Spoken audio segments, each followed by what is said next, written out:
Olá pessoal, tudo bem com vocês? Nesta nossa aula vamos tratar aqui de um assunto muito importante, onde ele trata do cálculo das áreas do quadrado e do retângulo. Antes que a gente inicie propriamente a aula, deixa eu só te explicar o seguinte, tá? Esse cálculo de área, ele é muito utilizado, além da geometria, na parte matemática propriamente dita, né?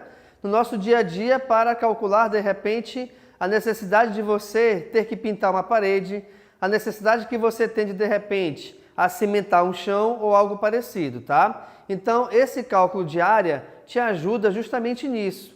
E por que eu coloquei aqui nessa aula, quadrado e retângulo juntos? Justamente por esse motivo. Porque, de repente, você pode ter um terreno onde as suas medidas laterais são iguais, ou você pode ter um terreno onde as suas medidas laterais são diferentes. Então, pessoal, inicialmente, eu tenho que identificar aqui o que é um quadrado, o que é um retângulo. Um quadrado é uma figura que possui 4 lados, sendo que esses 4 lados necessariamente e obrigatoriamente são iguais. Isso quer dizer, então, que este lado aqui, deixa eu só fazer o seguinte, tá? Eu vou aqui chamar de vértices A, B, C e D, tá bom? Então, eu tenho aqui 4 lados, os lados AB, BC, CD e DA.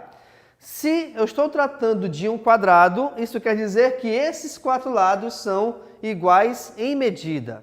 Então, por exemplo, a medida que eu tenho para o lado AB é a mesma medida que eu tenho para os outros 3 lados. E aí, nesse caso, como é que a gente calcula a área de um quadrado? Basta multiplicar a base pela altura. Só que, em relação ao quadrado, tanto a base quanto a tua altura possuem o mesmo valor numérico.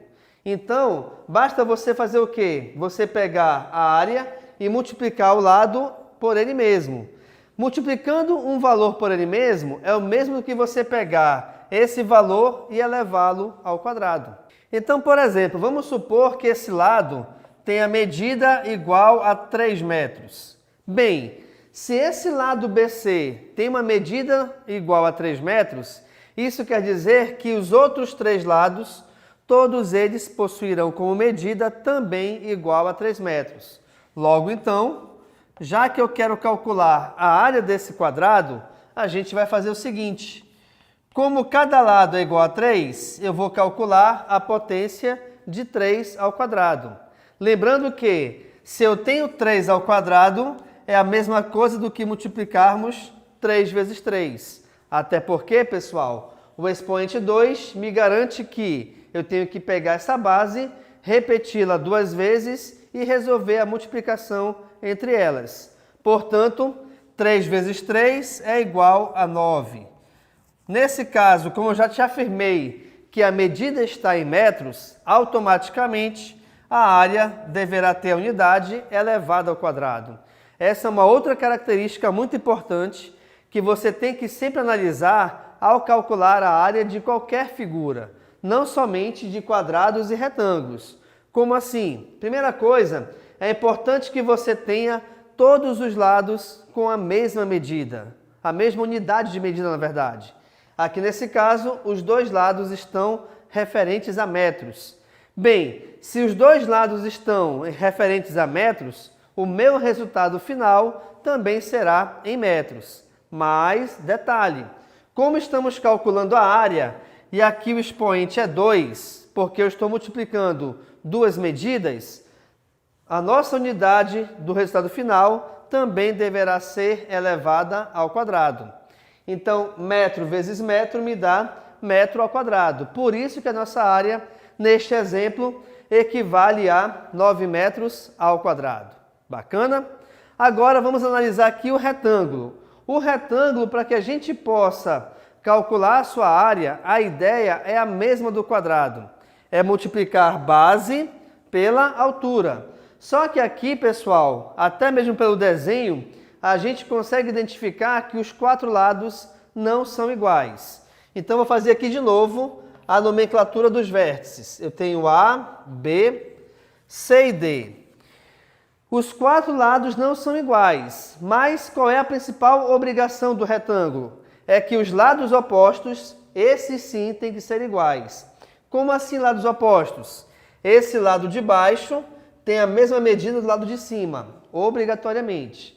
Assim como este lado que está à sua esquerda tem a mesma medida deste lado que está à sua direita. E aqui eu coloquei Bzão e Bzinho, ou B maiúsculo e B minúsculo, justamente para identificar isso para ti, que o retângulo ele possui um lado maior e um lado menor. Logicamente, mas não obrigatoriamente, nesse caso, o lado maior é o de baixo e o lado menor é esse da vertical. Professor, eu posso ter de repente um retângulo com as medidas contrárias? Por exemplo, eu posso ter o lado maior sendo ele na vertical e o menor na horizontal? Com toda certeza, tá? Isso aqui é só a colocação do desenho. Ele pode estar dessa maneira ou pode estar emborcado aqui de pé. Então, a posição da figura é o que menos importa. O que você tem que analisar sempre é o teu lado maior e o teu lado menor. Bacana? Então, para calcularmos aqui a área de um retângulo, façamos o seguinte. Vamos supor que essa base maior seja igual a 8 metros e vamos supor que essa base menor seja igual a 3 metros. Bem, se eu quero calcular a área desse retângulo, eu tenho que multiplicar base vezes altura, ou multiplicar aqui a base maior, ou o valor maior, pelo valor menor. Como eu tenho 8 e 3, eu vou resolver a multiplicação de 8 vezes 3. E 8 vezes 3, pela matemática mais simples, nos dá como resultado igual a 24.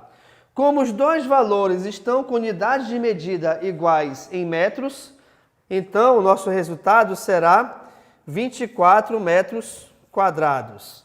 Beleza, pessoal? Com isso, então, eu te mostro nessa aula como que a gente faz primeiramente para identificar se uma figura é em relação ao quadrado ou para identificarmos se uma figura trata-se de um retângulo.